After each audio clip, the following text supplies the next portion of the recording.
Hi and welcome back. And this video we're gonna clear up some things regarding nutrition and specifically protein. I think there's a little bit of misconceptions surrounding protein. So let's clear that up a little bit. Talk about what it actually is and how much you need, and if you're getting enough, and if there's anything that you need to change. Now, first off, what we think about when we're talking about protein is typically big, buff, bodybuilder type guys, and we tend to somehow think that big muscular guys eat a lot of protein, and when you eat a lot of protein, that makes you big. But that's actually not really true. If that's actually true, then yeah, everybody in the gym would be quite massive, right? So that's not really how this works. As a matter of fact, most of the bodybuilders that are actually really huge or professional, generally on some kind of performance enhancing drug or some kind of anabolic steroids. We'll talk a little bit about that later on. What it really is protein is a very vital component. There's three what we call macronutrients, so big nutrients that we get energy from when we eat food. One of them is protein, and the other one would be carbohydrates and fat, which are a little bit more familiar to people. So protein, as you can see, found in many different food sources, mostly meats, mostly fish, eggs, dairy, nuts, some seeds, and it's actually very, very versatile. So it's a fuel source, it's an energy source for us, but there's a lot of other things that protein does for us. It helps with recovery, helps rebuilding muscle after a workout. It helps with certain production of hormones and enzymes that help with chemical reactions in the body.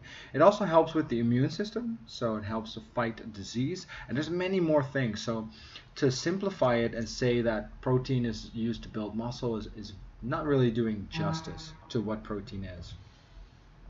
How much do we need? So it's been established that for normal, general fitness, we need about a gram of protein for every kilogram of body weight. So in my case, I'm about 75 kg, so that means that I need about 75 grams of protein. Now, this is a very low end. So some people that do a lot of resistance training and bodybuilders, they'll be more up to 2 gram per kg. So let's say in my case, that would be somewhere 75 grams to 150 grams. Now, what does that mean? 100 grams of chicken breast contains about 30 grams of protein. An egg, about 7.5 grams. So let's say that I only need 75 grams. If I would eat 2 to 3 uh, uh, pieces of chicken breast through the day, I would be getting enough protein. And that's not even counting the eggs, other sorts of meat, fish, snacks, whatever I might be getting. So from that point of view, it's very easy getting enough protein, and you would say there's no need to put any supplementation in. So what about these supplements? Why are so many people on them? It's important to realize that there is no magic behind these supplements. In the end of the day, it's just a whey. Protein is a product, a byproduct of producing milk. So it's actually a powder that comes from the production of cheese, and by itself it's not that much of a special product, but the way that it's branded makes it seem like it's very necessary to build muscle, and again, that's not the case. However, it's in most cases, a very clean product for if you want to have some more protein in your diet. Think about this. A lot of people are very carb heavy when it comes to their diet. So they eat a lot of rice, a lot of bread, a lot of pasta, and it so happens to be that a lot of people don't really handle that many carbohydrates very well. If you don't handle them well, it's very easy to put on weight. So some people just make a conscious choice and swap out a meal where they would normally have bread and put a protein shake into their diet instead of that. Sometimes not to build muscle, but just to lose some weight, and that can be a very effective strategy. Another very smart strategy, I think, is to take a protein shake after a workout. So the good thing about this is you need a certain amount of protein after a workout. The same goes for carbohydrates, just to refuel the body and kickstart the recovery process. So you could go home and grill half a chicken, or you can take a scoop of powder, mix it in a mixer or in a shaker with some milk, and drink it, and you have exactly the right amount of protein that your body needs, ready within 30 seconds with a delicious taste. Because nowadays these shakes are really delicious.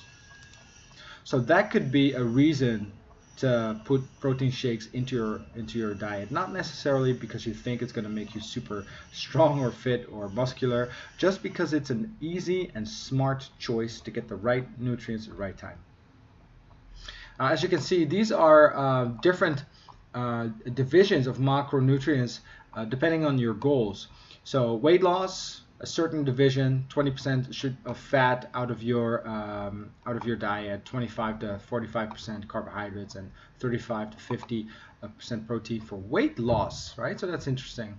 Muscle gain, it's actually roughly at 35%. So as you can see, you can use a higher level of protein instead of carbohydrates to lose weight.